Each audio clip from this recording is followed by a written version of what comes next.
நம்ம தமிழ் சினிமால அண்ணன் தங்கச்சிக்காக போடப்பட்ட பெஸ்ட் சாங்ஸ் தான் இந்த வீடியோல நம்ம பார்க்க போறோம். அதுக்கு முன்னாடி உங்க அண்ணனோ இல்ல உங்க தங்கச்சியோ எவ்வளவு பிடிக்கும், அவங்களை எவ்வளவு மிஸ் பண்றீங்கன்னு கமெண்ட்ல சொல்லுங்க. டிமான் மியூசிக்ல வந்த இந்த அண்ணன் தங்கச்சி சாங்க கேட்டாலே மனசு உருகும். கூடவே பொறக்கணும், கூடவே பொறக்கணும். என்ன சுத்தமோ நீ உயிரினில் கலந்த என் தாயே. தீனா மியூசிக்ல வந்த இந்த அண்ணன் தங்கச்சி சாங் நிறைய பேரோட ஃபேவரட் தான். செஞ்சு புட்டோ அண்ணன் தங்க ஆயி புட்டோ. ஜிவி பிரகாஷ் மியூசிக்ல வந்த இந்த அண்ணன் தங்கச்சி பாட்டு அண்ணனா தாலாட்டும் அன்னை மடி நீ.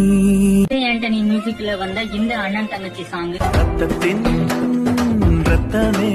சந்தோஷ் நாராயணன் மியூசிக்ல வந்த இந்த பாட்டு கணவனை வந்தாலும் அவ என்ன விட்டு கொடுத்ததில்லை, நான் தான் அவ உங்களோட ஃபேவரட் சாங்க கமெண்ட்